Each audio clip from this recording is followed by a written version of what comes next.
हिंदी साहित्य की कहानियों के चैनल में आपका स्वागत है।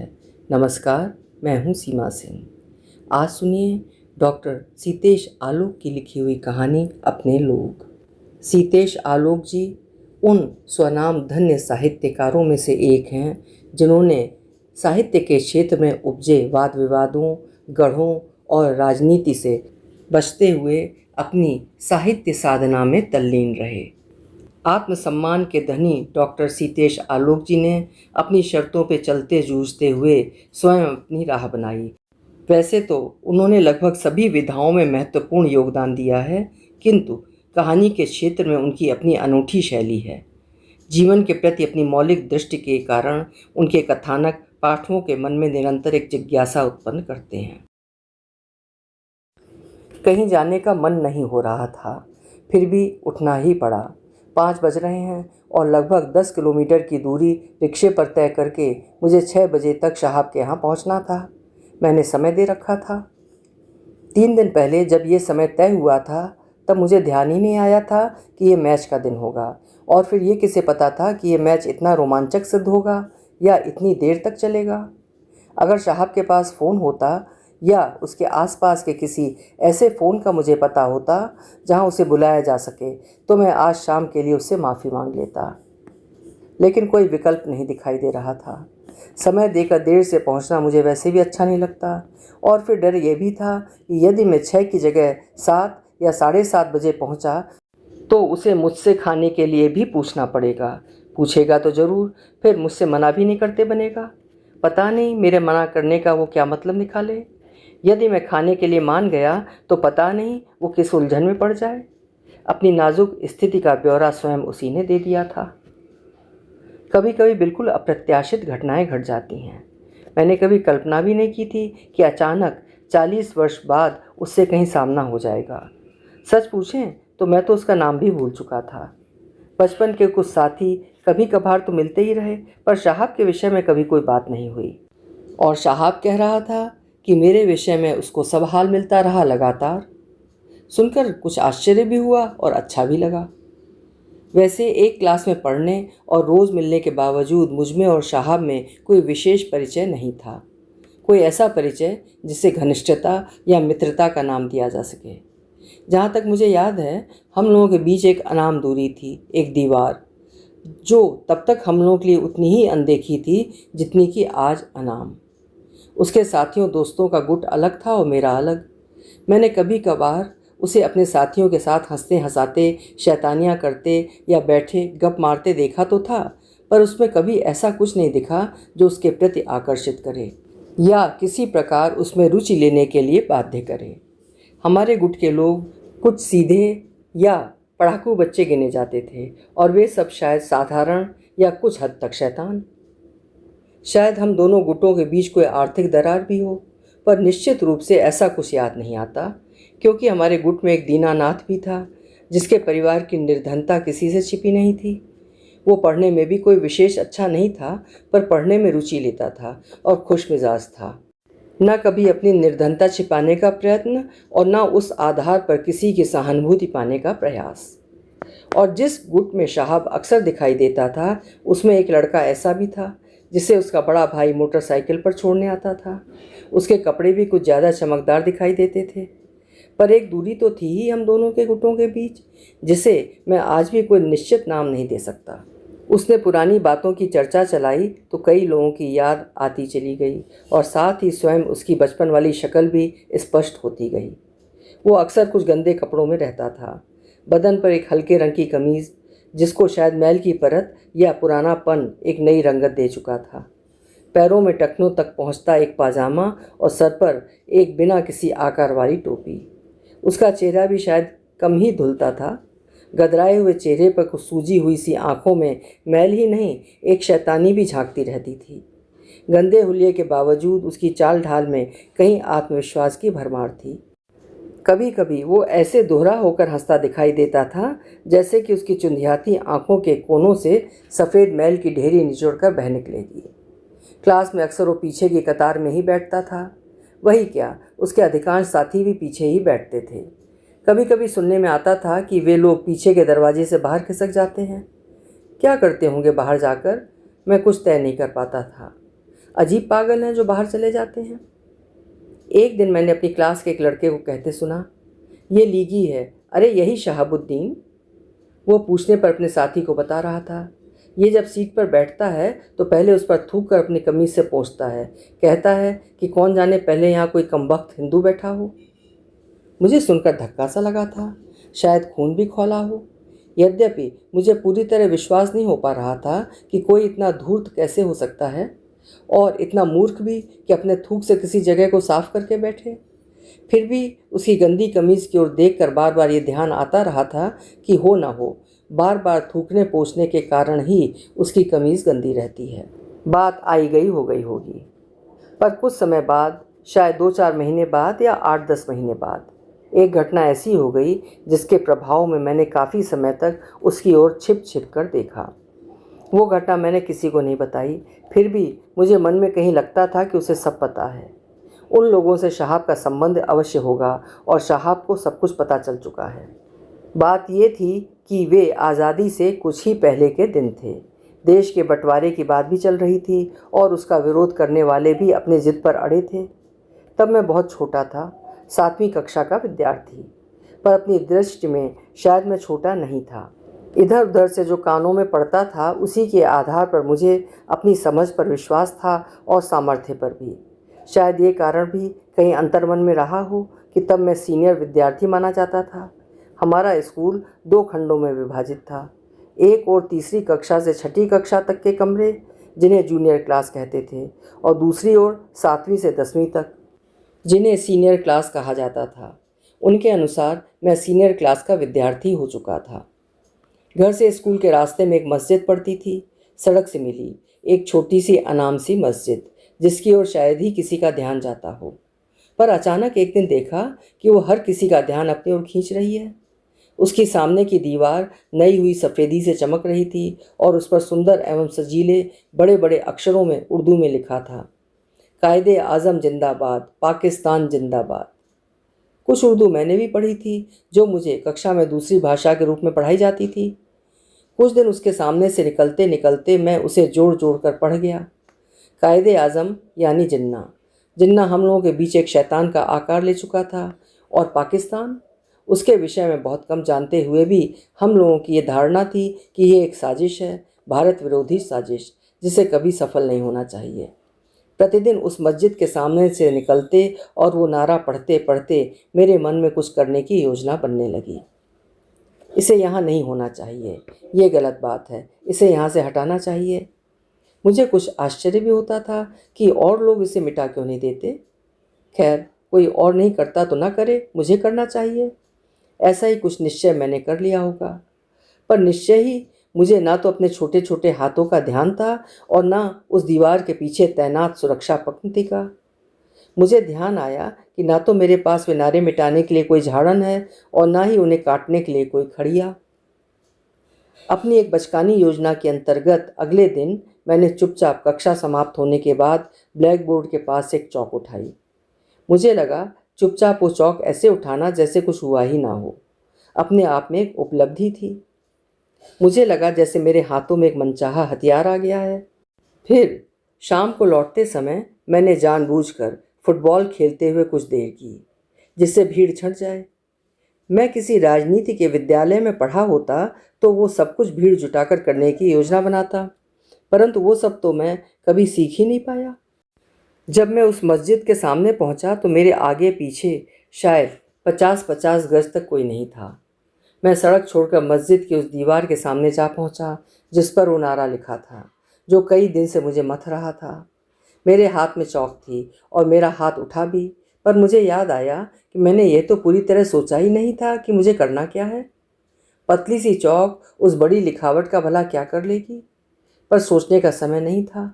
मैंने कायदे आज़म काट दिया, 2-3 आड़ी तिरछी लकीरें खींचकर, और वहीं हिंदी में महात्मा गांधी लिख दिया। फिर मेरी दृष्टि पाकिस्तान पर गई। उस पर भी मैंने 3-4 बार चौक फिराई और वहाँ हिंदी में लिखा भारतवर्ष। फिर मैंने 2-4 कदम पीछे हटकर उस दीवार को देखा। मेरे हाथ की लिखाई उस रंगीन एवं कलात्मक लिपि पट को कुरूप बना रही थी, पर उससे अधिक कुछ मेरे लिए संभव भी नहीं था। मुझे संतोष का अनुभव हो रहा था।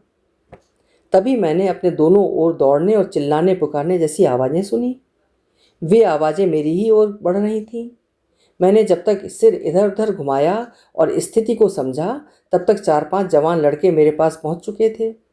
उनमें से एक ने मुझे ऐसा जोरदार थप्पड़ मारा कि मेरा सर भन्ना गया। कुछ देर में मुझे पता लगा कि एक गर्म पतली धार मेरी जांघ और कुंडलियों पर होती हुई बह निकली थी। उन लोगों में से कोई मुझे गाली दे रहा था और कोई बाल पकड़कर झकझोर रहा था। तभी मैंने एक को धीरे से कहते सुना, जाने दो, गुल्लू के स्कूल में पढ़ता है। तुम जानते हो इसे? हाँ यार छोड़ो, अब हिम्मत नहीं करेगा। अब इधर आया तो? कोई और बोल रहा था। उसके स्वर में धमकी थी। लौटते समय मेरी आंखों से आंसुओं के कारण रास्ता स्पष्ट नहीं दिख रहा था। मेरा दाहिना जूता भी भीतर से इतना गीला हो गया था कि हर बार पैर रखने पर फच जैसी आवाज़ होती थी। निकर भी गीला हो गया होगा, पर उधर देखकर या वहाँ हाथों से छूकर उसे संभावना की पुष्टि करने का मुझे साहस नहीं हो रहा था। और फिर जानकर अंतर भी क्या पड़ता। मुझे पता था कि मेरे खुश्की से सफ़ेद होते सांवले पैर पर एक स्पष्ट निशान बन गया होगा, पर मेरे पास उधर देखने का ना तो साहस था और न समय।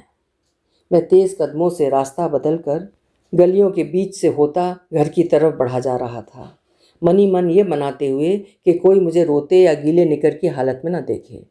औरों की दृष्टि बचाने का मेरी दृष्टि में सबसे अच्छा साधन बस यही था कि मैं उधर न देखूं।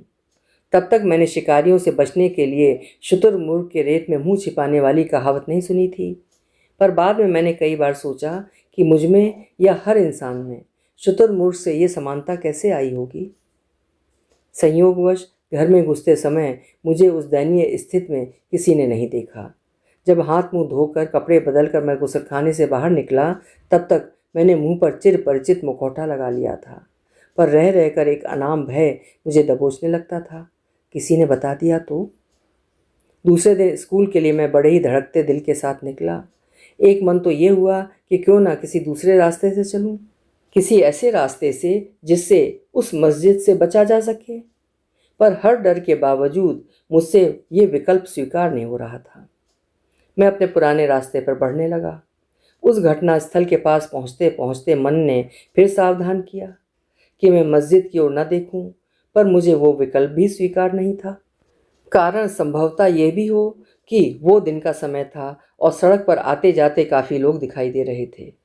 डरते डरते ही मैंने उस दीवार की ओर देखा। नानों की रंग बिरंगी लिखावट ज्योतियों उभर आई। मेरे द्वारा खींची लकीरों को बड़ी सफाई के साथ मिटा दिया गया था।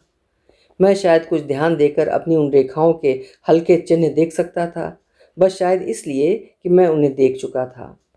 वहाँ उस दीवार की सुरक्षा के लिए या जैसा कि मुझे भय था, मुझे धमकाने के लिए वहाँ कोई नहीं दिखाई दिया।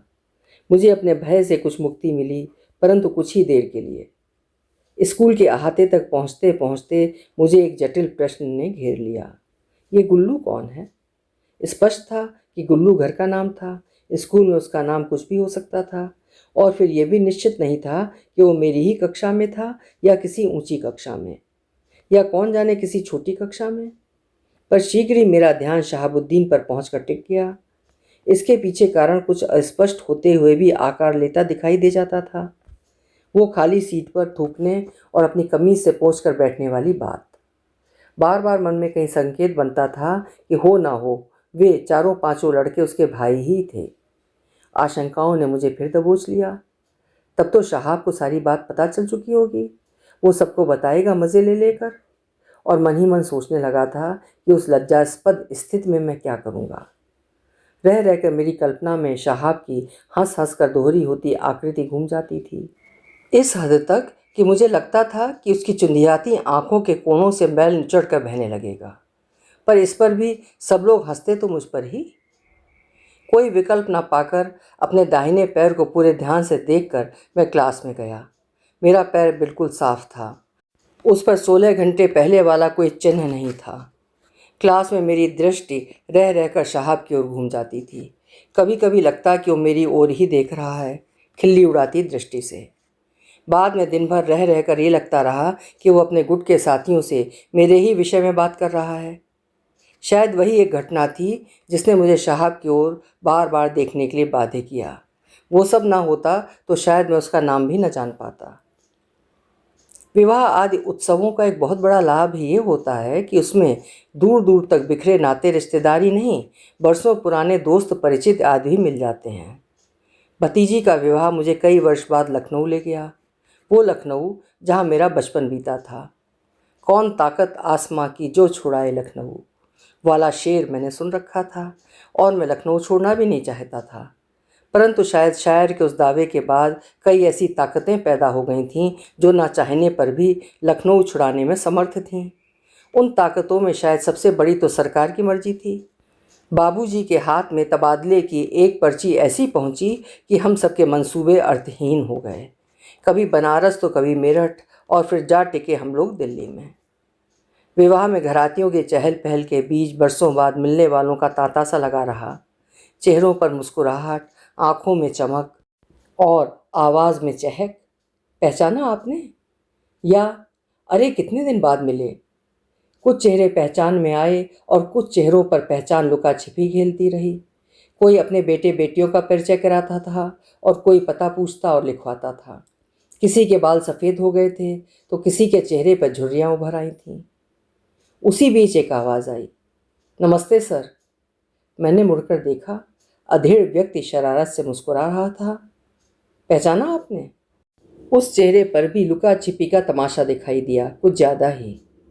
नहीं, तुम मत बताना। उसने अपने पास खड़े भैया के एक मित्र को मना किया।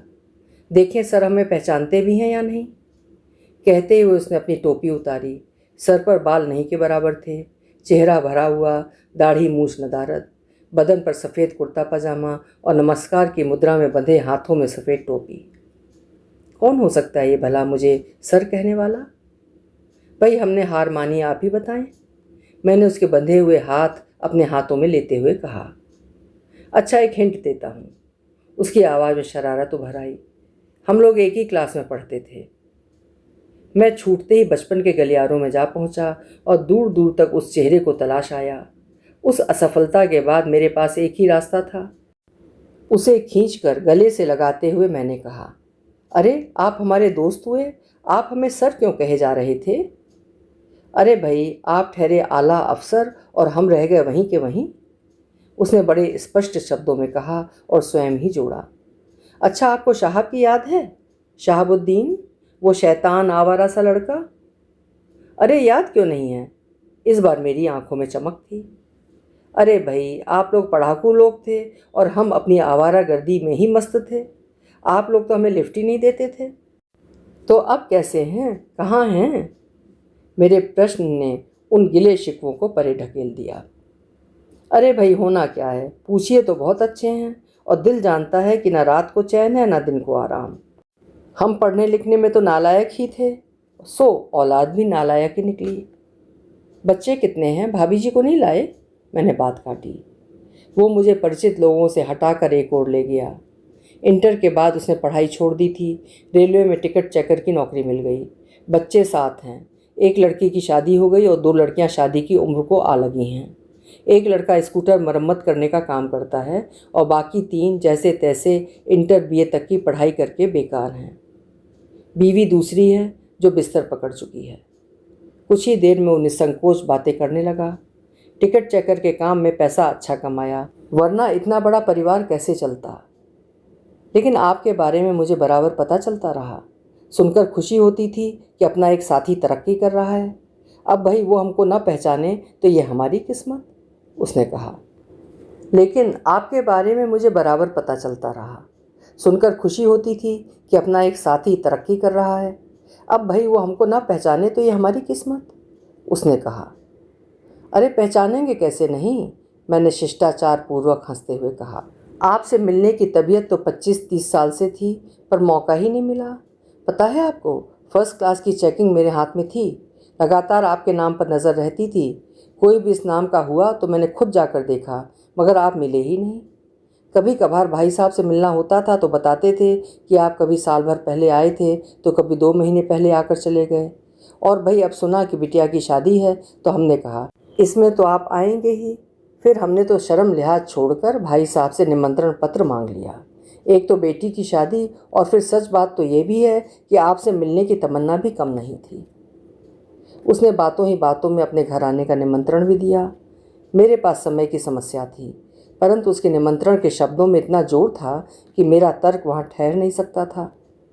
देखिए, मैं गरीब आदमी हूँ, जानता हूँ कि आपकी कोई खातिर नहीं कर पाऊँगा, पर अपने कमबख्त मन को समझा नहीं सकता। और मुझे ये भी यकीन है कि आप एक पुराने साथी की गरीबी पर तरस खाकर मेरे लिए वे शब्द असह्य हो चले तो बीच में ही मैं बोल उठा, मैं पूरी कोशिश करूँगा।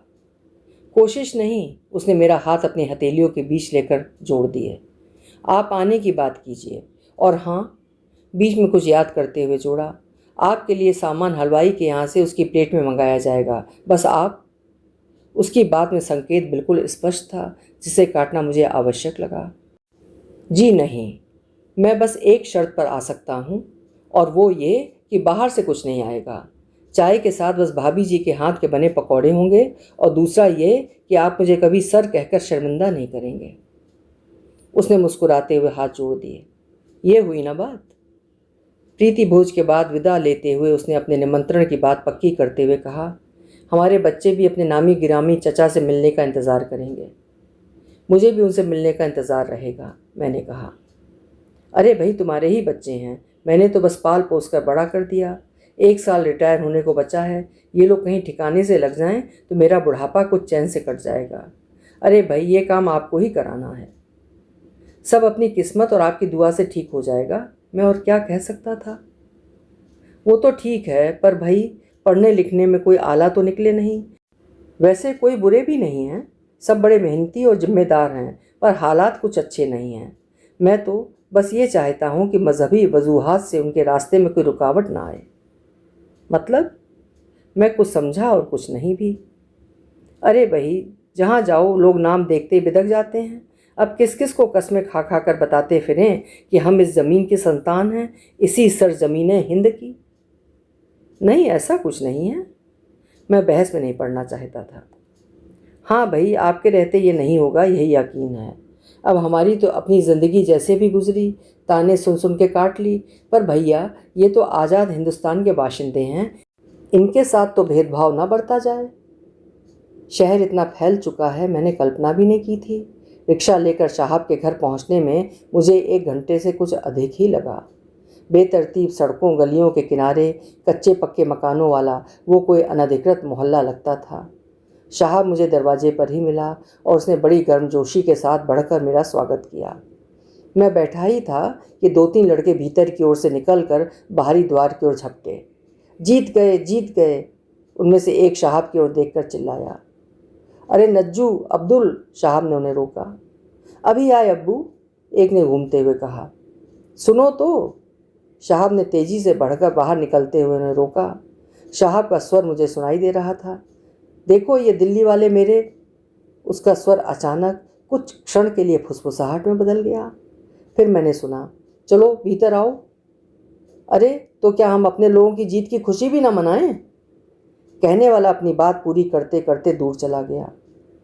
शहाबुद्दीन लौटा तो सर झुकाए ही मुझसे दूर एक कुर्सी पर बैठ गया। वो लगातार मेरी आंखों से कतरा रहा था। बाहर पटाखों की आवाज़ और लोगों के उल्लास भरे स्वर हम दोनों के बीच फैले सन्नाटे को और भी गहराए जा रहे थे। साहित्य समाज का दर्पण है। इस उक्ति को चरितार्थ करती हुई डॉक्टर सीतेश आलोक जी की लिखी हुई ये कहानी आपको कैसी लगी, कमेंट सेक्शन में लिखकर ज़रूर बताइएगा। पसंद आई हो तो लाइक और शेयर करिएगा और चैनल भी सब्सक्राइब कर लीजिएगा। धन्यवाद।